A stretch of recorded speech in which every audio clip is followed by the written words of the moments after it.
மாண்புமிகு எதிர்க்கட்சி தலைவர் அவர்கள். நான் என்னங்க அடுத்து பேசக்கூடாதா? பேசுங்க. நீங்க மக்களுடைய பிரச்சனைங்க சட்டமன்றத்தில் பேசி தயவு செய்து அமைதியா இருங்க, உட்கார்ந்துட்டு பேசணும். நீங்க மாண்புமிகு பேரவைத் தலைவர்களே, நான் அவையுடைய கவனத்திற்கு கொண்டு வருவது, இதையெல்லாம் முன்கூட்டியே நடவடிக்கை மேற்கொண்டிருந்தால் இவ்வளவு பிரச்சனை வந்திருக்காது, மக்கள் போராடி இருக்க மாட்டாங்க. அதைத்தான் அரசுடைய கவனத்துக்கு கொண்டு வர்றாங்க. அது மட்டும் இல்ல, மாண்புமிகு அவை முன்னவர் மாண்புமிகு எதிர்க்கட்சி தலைவருக்கு உறக்கமா பேசுறாரு, நானும் பேசிடுவேன்.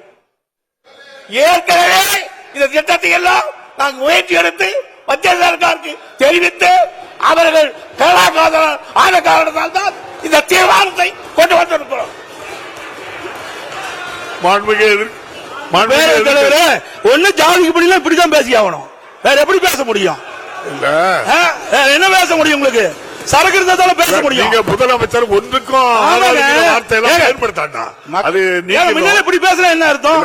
நீங்க சரியான முறையில் ஊழல் என்ன சட்டமன்றம் தானே, ஒரு மூத்த உறுப்பினர் மற்றவருக்கு வழிகாட்டியா இருக்கணும். அதை விட்டுட்டு ஊழல் என்ன, இதுக்கெல்லாம் பயப்பட மாட்டாங்க. மக்களுடைய பிரச்சனை உயிரை கொடுத்தாலும் காப்பாற்றுவாங்க. நீங்களும் அதே வார்த்தை என்ன வேலையில எங்கிட்ட நடக்காது.